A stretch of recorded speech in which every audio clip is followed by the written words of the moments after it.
السلام عليكم ورحمة الله وبركاته. كلنتي wanaagsan daawadayaal kusoo dhawaada warkeena galabnimo qodobada aad ku maqli doontaan waxa ka mid noqon madaxweynaha Mareykanka Donald Trump ayaa laga baaray xanuunka coronavirus waxaana la shaaciyay in madaxweynaha uusan qabin xanuunkaasi oo farbaan ku haya dunida oo dhan.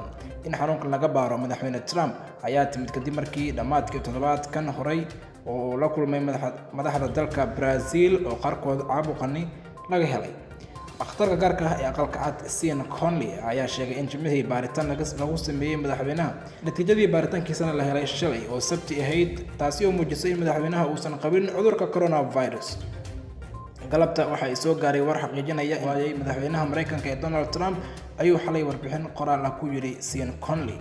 madaxweyne Trump ayaa cudurkaasi laga baaray kadib markii xubno ka tirsan wufuud ka socotay dalka Brazil oo dhamaadkii usbuucii hore uu Florida kula kulmay laga helay cudurkaasi.